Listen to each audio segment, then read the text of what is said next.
Hey everybody, I just want to do a quick video talking a little bit about how I've been dealing with this really kind of crazy spring we've been having this year.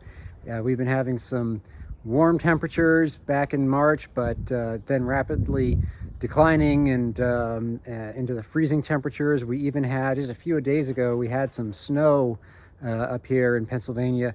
And today it's back up to the 60s. Tonight, though, it's going to be down to the low 30s. We're under a freeze warning, and I just wanted to talk a little bit about how you deal with all these crazy temperatures in the spring.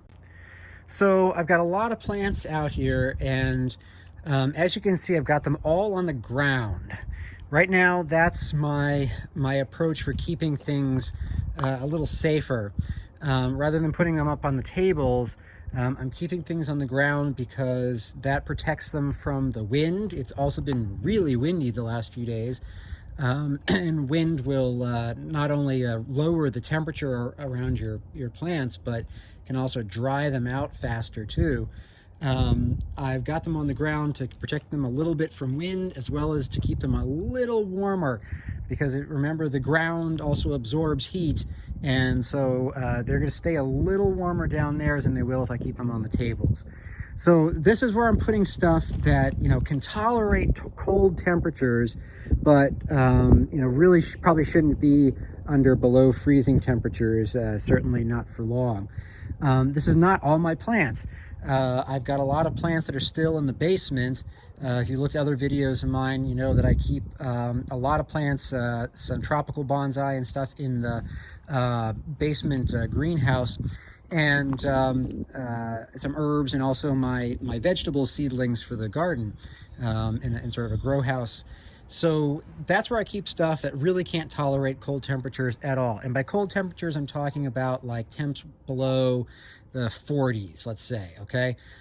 So the weather forecast over the last few weeks has routinely had temperatures down in the 30s. And so I just keep everything still in the grow house, because they're not getting enough time when the temperature is warm to accommodate and sort of acclimate to the slightly cooler temperatures on the surface. So it's better to just sort of keep them down there for now, is what I feel like. There was a time a couple of days ago when it got down to well below 30. It was about 29, something like that, I think. Ice was freezing on stuff overnight, and in order to, because I was paying attention to the forecast, I knew what was coming.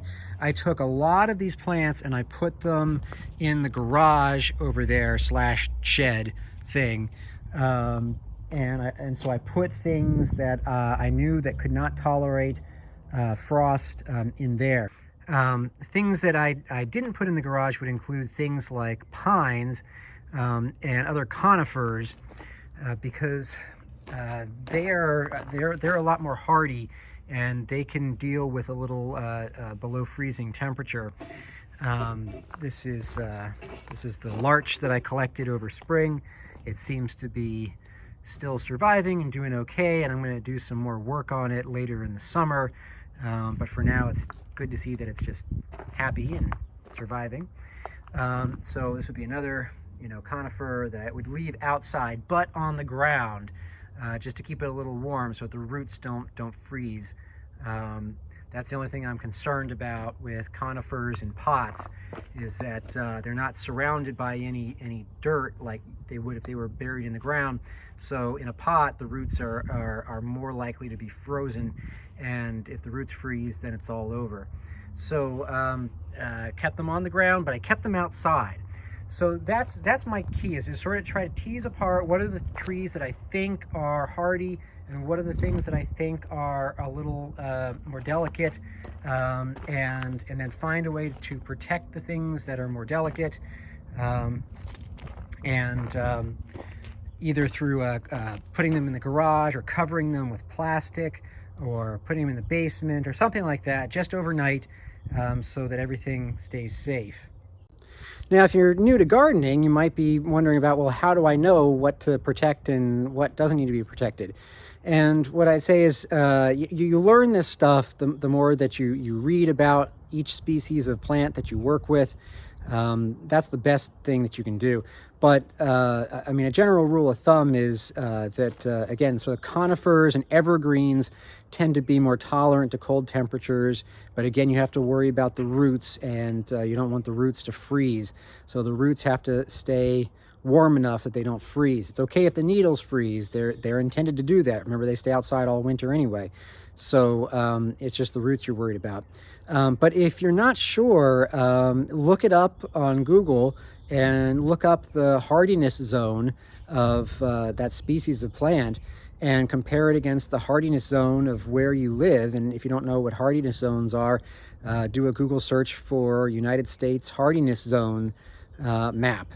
And you'll find a map of the United States that divides the earth into little layers of different colors, and each band corresponds to a range of temperatures that place typically experiences in the winter. And you just want to make sure that your plants can tolerate those temperatures. So if you're still not sure, then err on the side of caution. If you're not sure if it's going to do well outside or not, it's not going to hurt anything to just bring it inside overnight and put it outside again the next day. I wouldn't stress out about it too much. The warm temperatures inside aren't going to like shock it into doing something bad. It'll be okay.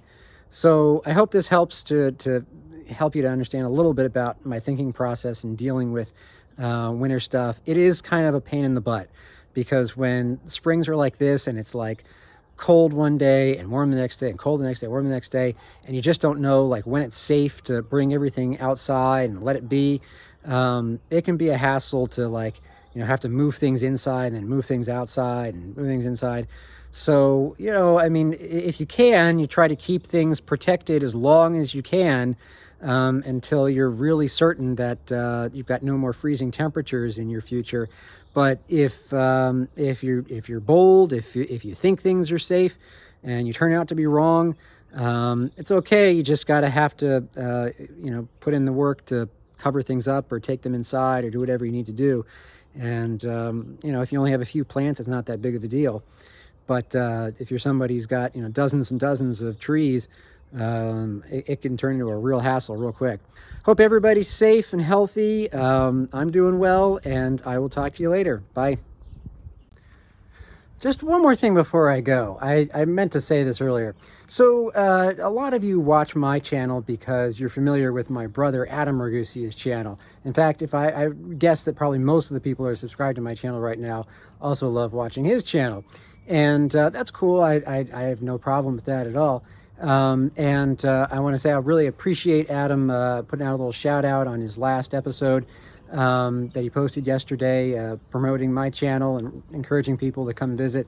I really appreciate that. I didn't ask him to do that, and it was very nice of him. He didn't have to do it. I also wanted to point out that a lot of people on my page, at least, often make comparisons between the two of us, and oftentimes those comparisons tend to run the theme of comparing us as two very different personality styles, where Adam is more wild and chaotic, and I'm more peaceful and serene.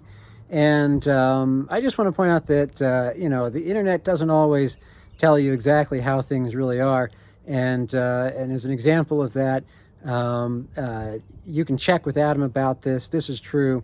It was me who introduced Adam to Metallica. Okay, so the truth, maybe it's a little more in between than people might initially think. All right, take care. Till next time.